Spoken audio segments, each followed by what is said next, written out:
Hi, everybody. Welcome to Buzzing About Romance. I am Leah, and on this episode, I'm giving you a quick shot of romance author spotlight edition.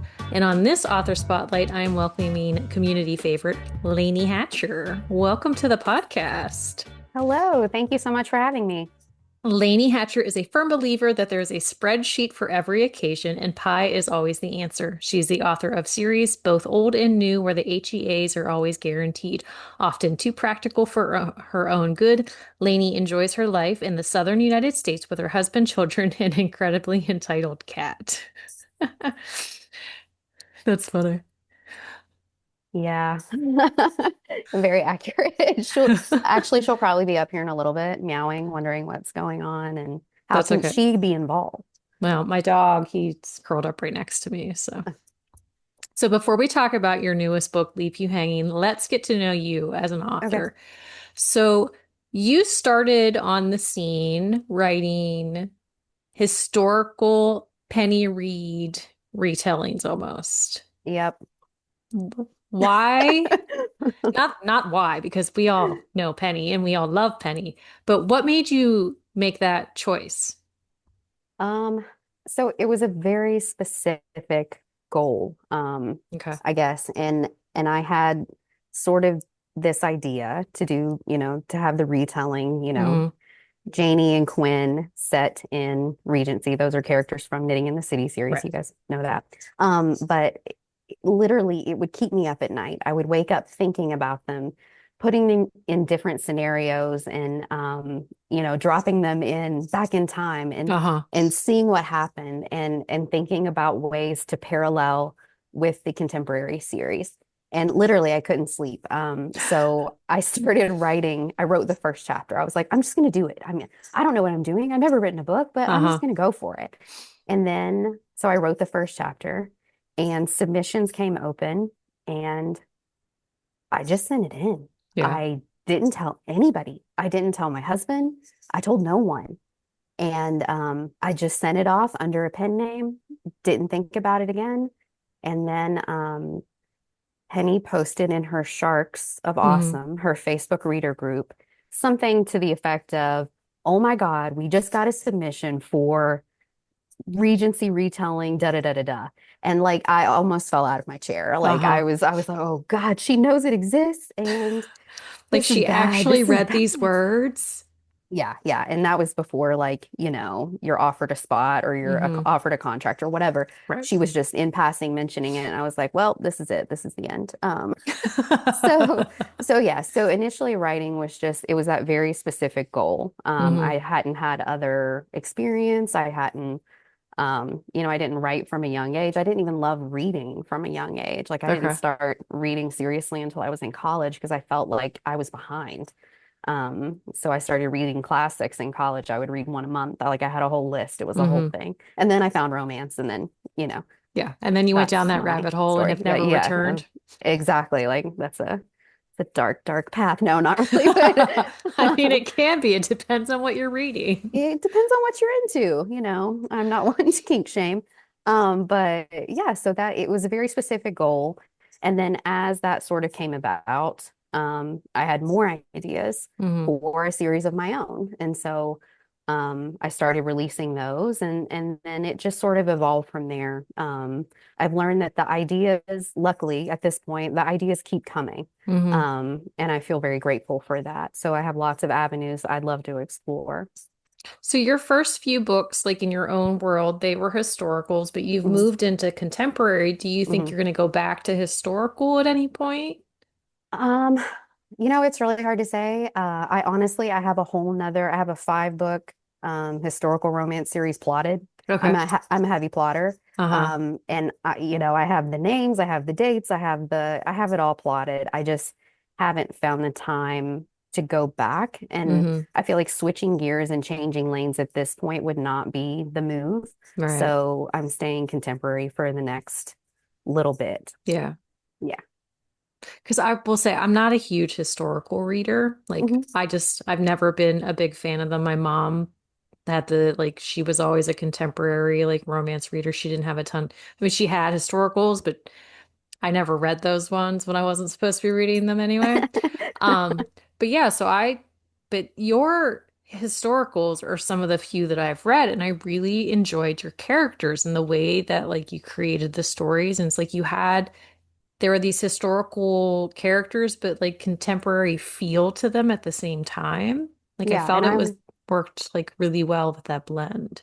yeah, I would agree with that. And, I've seen it in reviews I've gotten and that it's very welcoming to a Hmm. contemporary reader. Yeah. I write in first person point of view, which is a huge no-no Yeah. in historical romance, that someone who's really like a purist in the genre is not, they're not going to read my books and be excited or, Hmm. you know.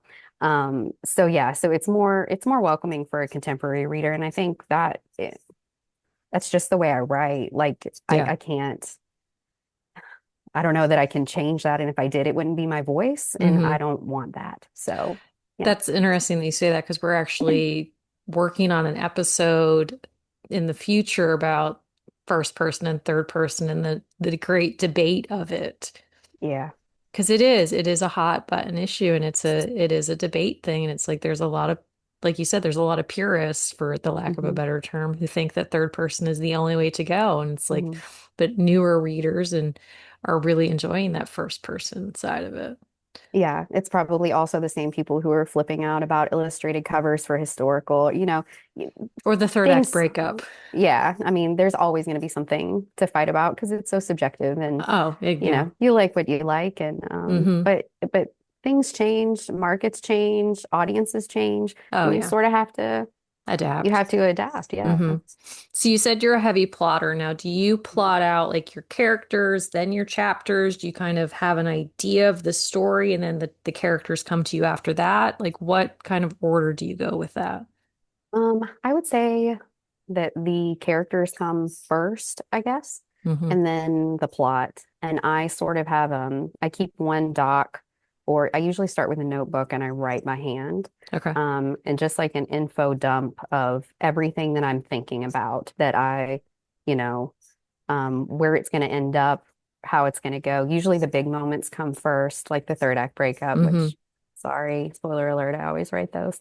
Um, but yeah, so the big moments come to me first. And then a lot of times, for whatever reason, when I'm driving in my car is when I have all the dialogue loves to like come at that point. So I have a notebook that I keep in my car. And thank goodness my kids are big enough now that I can like be like, grab the notebook and they know. And I'll Hmm. give them some like shorthand that they have no idea what I'm talking about. But But they you will write know. down, yeah, that I will know and be able to come back to later. Hmm. But before a few years ago, before that was, or if I'm by myself, I will literally pull over and write down in my little Uh-huh. notebook, and then I'll come back and bring it back home. But yeah, so I have a general doc where I just dump everything that I'm sort of thinking and feeling, and there will be random snippets of dialogue, and then I break it down by chapter, Hmm. and I plot out all my chapters before I ever start writing, and I always write very linearly. I always write in order, chapter Hmm. one to the epilogue, and yeah, I've never tried to deviate, Hmm. I and mean, I love, what works, works. And I wouldn't mess with that yeah, because I mean, and I tell this to every author that I talk to, but that's one of the things I love about these spotlights is learning how different every single author's approach to writing is. Like, I talked to an author where she writes her books completely out of order. And I was like, well, I read books out of order, so that kind of works for me. yeah, But it's just everybody like their plot plan is different, how they hmm, plot, whether they plot, how the characters speak to them. It's just such a fascinating thing because it's such a personal like way to get from point A to point B, but no two journeys are the same at yeah. all. Like even if Hmm. there's similarities here or there, it's completely different at the same time. Yeah, I love that. I love that we're all so completely different in our process. Hmm. And it does repeat for me, like the way I do things.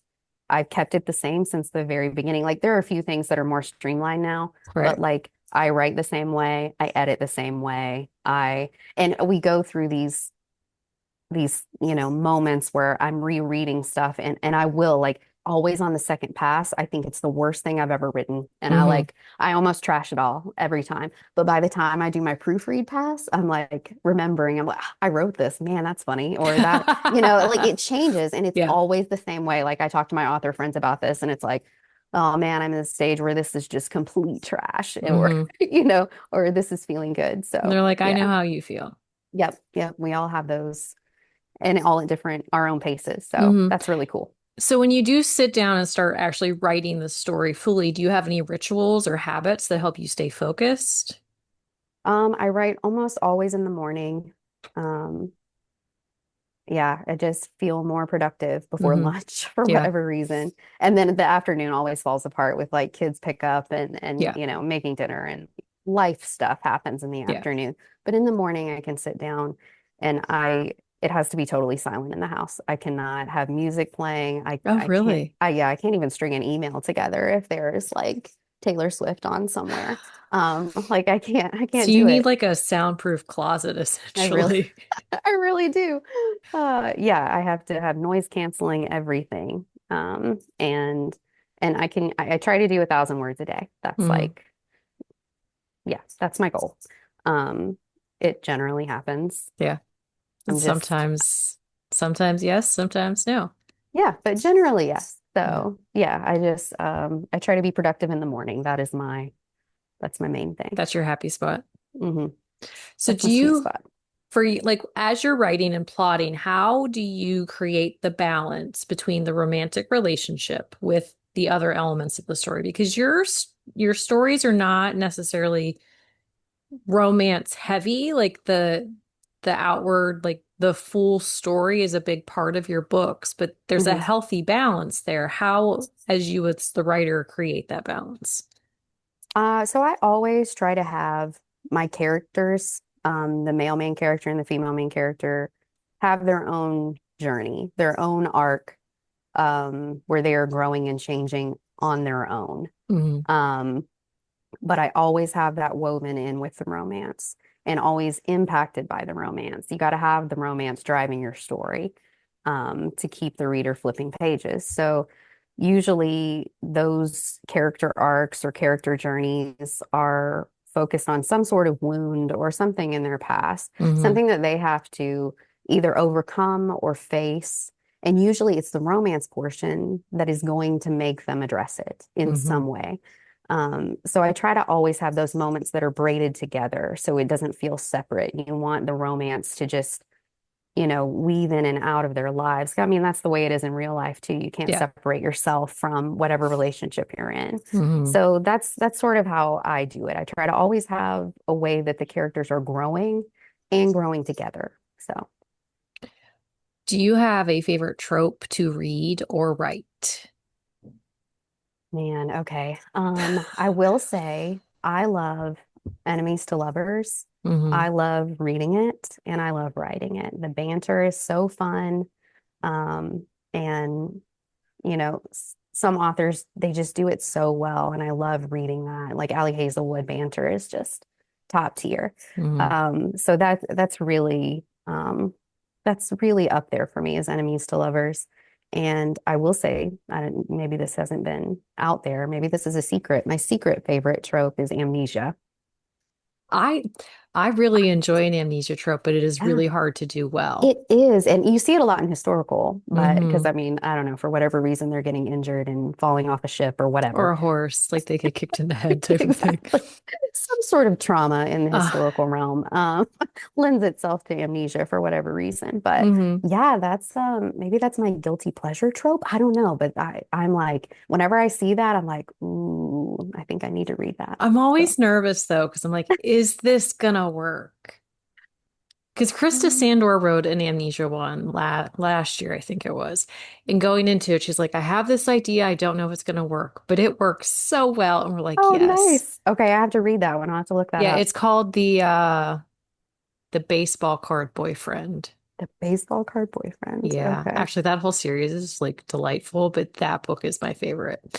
Like, let me just say, it starts out with our heroine on the bus with a bunch of like geriatric drag queens. Oh, fun. Yeah. Okay. And That's then it just exciting. goes from there. So, Yeah. It is wonderful and we love Krista, so. Yeah, I'm excited. I'm gonna check that out. But let's chat Leave You Hanging, which let me Okay. tell you, I love these punny titles. Yeah, I can't resist a pun. So it comes out November 4th, 2025. It is small town. Our heroine is divorced. Our hero is a bar owner, but he doesn't want anybody to know he's a bar owner. And it kind of devolves from there. But we have Yes. Jack and Bonnie, Uh-huh. who they are a couple years apart. They both grew up in the same small town, but they have very different experiences in this small town. But I love this small town. Yeah. Like, I want to visit them.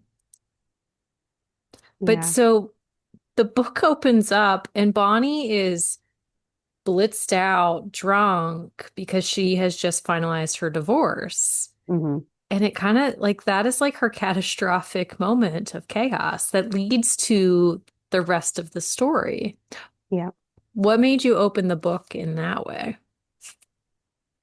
So Bonnie has been sort of in the background of the rest of the series. You Hmm. you sort of saw what was coming with her divorce, um, her marriage, Yeah. really, in the other books. And so I really wanted a moment where Bonnie hit rock bottom. Yeah. Like Well, because she's she so put together. she's so put together and perfect, and that's part of her, that's part of her thing. Hmm. She's a people pleaser, and she just really needed a moment to be vulnerable, Yeah. and she needed someone to see her that way. And that's really where it came from. And when I was plotting this book, like this scene, this first thing, that was the first thing that came to me. Hmm. I love the drunk caretaking aspect. I love a caretaking scene. Yeah. Like that sort of microtrope is just, oh, I eat that up every time. So, add in that she's very vulnerable and being funny and drunk and, um, and that is what's happening in this scene. And Jack is sort of stuck taking care of her, which I Hmm. also like. So it's a little bit heartbreaking, but also humorous at the same time, which is the balance I try to. Well, and Bonnie is one of those characters who, throughout the series so far, like what we've gotten of her, like she takes care of everybody else. Like she is the caretaker. Like taking care of people is her love language. And so it's it's nice in some ways to see those types of characters like flipped on their head because now they're like they don't know what to do when Hmm. they need the care. Yeah. Yeah. And I like that aspect that really Jack initially is the only one that gets to see her this way. Hmm. And that's important for the story too. Well, and Jack, he was like the town like bad boy, the juvie, the juvenile delinquent essentially, Yeah. which I mean, he basically was because he gets caught doing some stuff. He has to like, and there are consequences to it, but he has really turned his life around, but he still does not see himself as anything different than what he used to be. And he feels the town doesn't see him that way either. But as the book progresses, we see the town does not see him as this idiot kid that he used to be. Like they see him Hmm. well, the ones that know he's the business owner, they see him as this like business owner who's capable. Hmm. Yeah. And that's a big part of his journey too, like figuring out that he's internalizing a lot of this, Hmm. and projecting it onto this town, these people, his neighbors, Yeah. and he actually does belong. Hmm. So I think that's a big, all of my books try to take a look at small town life and, whether you stay at home or you move away or you come back, Yeah. there's all these aspects of your small town life. And I try to explore that in all the books. So is our small town a real small town or elements of different small towns? Kirby Falls, I'm from a small town in North Carolina where I Hmm. live. It's very Hallmark. Yeah. We have festivals, we have Christmas parades. We have a Halloween parade. Oh, I love that. Yeah. Yeah. I mentioned in the book the Halloween Main Street event. We do Hmm. that. Yeah. So I pull some things and then I embellish others and, Yeah. I make some things how they want to be. We do have lots of apple orchards and agritourism here, Hmm. but there's not one farm that has exactly everything I describe. Right. I make it what I want it to be. Yeah. And so there's pieces and parts from the town that I live in. Um, and it'll get you pretty close, but yeah, Yeah. it's not Kirby Falls is is special. And I'm writing the final book in this series right now, and I think it's probably going to break my heart to finish the series. It's I probably going to just break a lot of people's heart. I just love it a lot. So yeah, I'm glad it's resonating with other readers and makes you want to visit that setting or, Hmm. that's very Well, fun. I love a small town book. Like, I mean, but I mean, I grew up, I didn't actually grow up in a small town. I grew up in the middle of nothing. And then Uh-huh. I moved to a small town. So this is about as city as I will ever get. Like that's how I like to joke about it. I'm like, I live in the city, but it's not the city. But it's so much busier than what I grew up with. Hmm. So side note, like when my husband and I first got married, we moved out to where I grew up. The man did not sleep for 6 months. He's like, there's no noise, there's no lights. He's like, I swear somebody's gonna come and like murder us in our sleep. I'm like, nobody is coming to kill us. Like, we are okay. Don't you worry. But yeah, like 6 months, he did not sleep like at all. Oh man, that's tough. Yeah, we had sound machines in like every room when we first moved into our house because the crickets were so loud. Oh, they do get real I was loud. like, it's so loud. I cannot sleep. But it was like nature sounds too loud. It was Hmm. very, yeah, Well, it's I like was very dramatic. it's not silent at all, but it's like a different kind of noise. Hmm. For Yeah, sure. my youngest does not. She will sleep at my parents' house, but she's like, it's too quiet. Mhm. I'm like, well, you get used to it. Like you like that. So I love a small town book because of that. But there's just something about this small town. Like the town really like comes together and like the book itself, like they have Maddie B's, which is like the local bar, and then they have Magnolia, which is like the main setting of this book, where it's where all the leafers hang out, which I love the fact that all the tourists are called leafers. Yeah, my husband and I made that up. Hmm. I don't, I like, I've Googled around to see if I got that from anywhere, but my Yeah. husband and I will just grumble good-naturedly about the leavers that cross the road when it's not, when they're Hmm. downtown and walking and And they they just cross the jaywalk, they road. just cross. I'm like, ah, leafers. Or we'll go Yeah. somewhere and, we can't get a table because The it's leafer leafers. season. But Yeah. we use it year round. But Yeah. like it could be summer and I'll call them leafers or, around Christmas time. So they're Yeah. always leafers, but it's always good-natured grumbling. Yeah, we have So, the same thing because anytime there's a festival or like something mhm, happening, and a lot of times, like, so the way we are, there's like two tiny towns like connected. So it's like one big town, but they're still separate. And sometimes things will be going on in both of them. It's like, oh, I have to go into Zilly, but I have to get through the Harmony crap on top of it. So it's like, it's just chaos. mhm. It's like, it's nice because it's great for the economy, but Right, right. why? Why must Yeah. they be here? We need these tourists, but do Yeah. we? Yes, sadly. And so Bonnie's arc through the story is really kind of taking control of like her narrative on and she's in therapy for anxiety. That's not a spoiler, which honestly, like I live with that. Like Mhm. not me personally, but my husband, like reading Bonnie's like internal thoughts. I'm like, oh my gosh, I married this. Like it's so true. Like you got her style of anxiety so on point. And I love the fact that like she's in therapy because I am a big proponent for therapy. I Yeah. think it's a wonderful thing. But Hmm. it's so real. Hmm. And it That's is great. hard to talk about it. Yeah, I mean, I don't feel like it's an experience you see a lot in romance novels or you don't read a lot. Hmm. So it was kind of important that, Bonnie's going through this life change, getting a divorce, Yeah. when she's in her 30s, after she's been with someone half of her life, Yeah. that she's seeking healthy ways to sort of, Yes. get through this. And I wanted that to be front and center. So she maybe isn't making the best decisions in all areas of her life, Yeah, but but who that's one, does? yeah, you can't, you got to make them real. You got to make them flawed. That's how we all are. Well, and like in her situation, like you expect these kind of things to happen. Like you understand like why she like is reacting and acting the way she is because of what she's going through. But she has Jack as like that buffer for her who she can be realer with him than she feels like she can be with anybody else because he's Hmm. this like outside entity. Yes. Yeah. And I think that's very true. Like it's hard to be your real self, even with people you love. Hmm. They're so used to seeing one version of you. Yeah. And then when something changes that, it's hard. Those expectations are really hard. One, she talks about how like anytime her sister Mac is like checking in on her, she's Mm, like, I just want her to stop.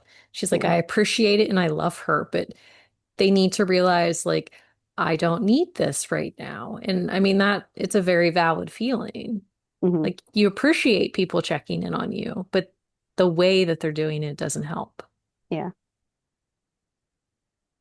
So Jack himself, like I said, he owns the bar, but not very many people know this. He Hmm. has his grandmother as like his only family, and I really enjoyed Leah's character because she is out there, she's living her life, like, but she holds back at the same time, but it's like she's kind of set in her ways. She's not Hmm. curmudgeon-y, but a little curmudgeon-y. Yeah, she's on her way to Kermit. Give her like 5 years. But she also is very open with him, which I think was a nice side of it. Like they love each other, they just have a different style of loving, and that is Yeah. one thing that he talked about too. Like like he knows that she loves him, but they're not very demonstrative in it. Uh-huh. Yeah. And yeah, I wanted that contrast between Bonnie's family, who was suffocating her, Yeah. and then you've got Jack and Leah, who they just have each other and they sort Hmm. of form their family Yeah. with this sort of grouchy old lady. And then, I mean, he calls her Leah, he doesn't call her Hmm. grandma. And Yeah. I liked their relationship a lot, and I got really great feedback on Leah's character from like my alpha readers and beta readers and stuff Hmm. who just who loved her sort of salty, sassy nature I and the mean, way that she and Jack were together. I love a salty old lady in a book. Right? Yeah. Yeah. I mean, honestly, my goal in life is to be a salty old lady. I want to be Leah when I grow I mean, I up. am Leah, just that style of Leah, different spelling. Hmm. Yeah, there's just something about her character and like the relationship that they had because they have this moment at the end of the book where she's like, "What are you doing? Like, what have I have shown you these things. Why are you not paying attention to it?" Hmm. Yeah, he needed that moment. He did because they definitely had their third act breakup and it wasn't long. It was more of a pause than a breakup, but because Yeah. he was a dummy, as one Yeah. would be. Yeah, I can never drag it out because that's like angst is so hard for me. So it makes you I emotionally can't. distraught. It really does. And you have to read your own book when you're writing it so many times. So I don't want to stress myself out. So Hmm. yeah, my third act breakups are usually pretty short and they get resolved pretty quickly. Yeah. But I love revisiting the characters of like the book's past because we have everybody, like we have Becca and Will, and we don't have a Hmm. lot of Mark, but we have Candace, and then Mac and Brady, which they still Yeah. are bickering. Yeah, I Like, wasn't ready to let go of them. So yeah, they got to participate a little bit more. But yeah, I'm always gonna that's one of my favorite things about a small town romance series is, is even when I'm going reading, back. yeah, you love to see these people pop up and, whatever's going on with them. Maybe they're getting married, maybe they're pregnant, or, Hmm. things are changing for them too. And it's nice to revisit. So I'm always gonna drop a few cameos in there. I just want to visit this small town like so hard, and also just like the bakery. I wanted more of the bakery this time around. More bakery. But There's a lot of food in these books. there Like is a lot of food. yeah, I don't think I should do more with that, but or warn people at least. Like usually, Don't go my some of my hungry. early yeah my early readers will be like, "There's so much food. I really want this." And There is, but there's also, so when I was finishing up the book, I was laying in bed last night and I made notes on my thing because one thing, I cannot believe the Pride and Prejudice hand flex is 20 years old. Like I yeah, looked at because you put the date in there and I'm I like, did. oh no. Uh-huh. It's like, oh, that makes me old. Yeah, it re-released in the theaters this summer to celebrate the 20th, and I, that's what like triggered it. I was like, it's really been 20 years. I can't Yeah, believe that's been 20 years. wild. That is my favorite Pride and Prejudice, though. Same, same, And same. also Panda Mode. Yeah, I love Panda Mode. you Like I gotta want do to it. live in Panda Mode. Yeah. I was a teacher briefly. Yeah. So yeah, I get the you gotta recharge somehow Yeah. Well, for and sure. honestly, who doesn't love you? I'm not telling you what panda mode is, people. You have to read to find out what panda mode is. I mean, if you know what a panda does, you can figure it out. Is it rolling around in the grass? Is it eating bamboo? Yes. Then Are you we gotta read eating? it. Yes. There's just so many little elements. Like there's a like there's stuff with the kids of the school and how it ties in with Jack, and there's a bunny, which Hmm. that is so funny. There's just so many little pieces that I just really enjoyed reading and going back to Kirby Falls so much. Yay. So what's next? So next is going to be Joan's book. Joan is Candace's sister, grumpy Mhm. sister, and Yes. Bonnie's friend. So it's sort of like a natural progression through the books. Yeah, she's going to be on my Grumpy Sunshine book. She's the grump, he's the sunshine. Hmm. I don't know that I've shared this anywhere before, so exclusive. Um, he's a celebrity who comes to Kirby Falls to shoot a movie. Hmm. And he's very sunshine, and there's a bit of an age gap. She is older, Oh, I and like that. yeah, I like that too. So that's what's happening with that book. Some surprises along the way, and I already know how everything's going to end. So Well, and you I've already Easter like egged a little bit in this book because then I I read, did. well, Uh-huh. because at the end of the arc you have the preview for the next one. I was like, Hmm. oh, Yeah. oh, that's where she's going with that. Yeah. So it should be a little different. I don't, historically, as a reader, I do not love celebrity romance. I have a hard I time with them sometimes too. like Rockstar. It's just so far removed from like my daily life. I'm like, do you not do laundry? Do you not, you don't know how to make a sandwich? I personally like for a while, like I had a hard time with the lifestyle of it. Hmm. It's Yeah. like it doesn't make sense. Like not every single person lives like that. Yeah. So, Yeah. So yeah, it's different. So I don't, I don't even remember what made me want to write or like what gave me the idea. I think it was, I don't know, that there's a moment where they're having book club. There's book club hmm. in Kirby Falls, and they want to go watch an adaptation from one of their favorite books. And I think it was then that I was thinking Joan would be against this because it would be not true to the romance novel. She would Yeah. not want the adaptation, but it's going to end up that he is the actor from the adaptation. And that's sort of like how it came about. Hmm. But he is going to be like a little bit spoiled. He's a little spoiled, and she's gonna sort of remind him, that you're a real person too. And he's very charming, and that part of it's gonna be very fun, but she kind of also puts him in his place, and I Hmm. like that a lot too. Well, So I mean, she's no nonsense. yeah, yeah. And so he's gonna be a single guardian in this one. So he has a nephew that he's raising. And so Okay. that's gonna Be the kind of the tie-in for a lot of yeah, things. Okay. it's gonna bring them together in sort of a way. But yeah, so I've never written a single Guardian book. Hmm. Um and I've never written celebrity. And so this book will be A some challenge. brand new elements. Yep, and definitely a challenge. So but I'm really looking forward to it. Well, And we're also sad looking about it. forward to it too. Thank you. Well, thank you so much, Lainey, for joining me Yeah. on this and chatting Leaf You Hanging. Yeah. And we are so excited. We love your stories. I mean, we talk about them a lot, as you Thank know. you. Yeah, I'm so happy to be on and say hi to your readers. And this has been really great. I appreciate it. All right. Until next time, happy reading, everybody. Find us on Instagram at Buzzing About Romance or on Twitter at Buzzing Romance. If you like the podcast, please leave a review.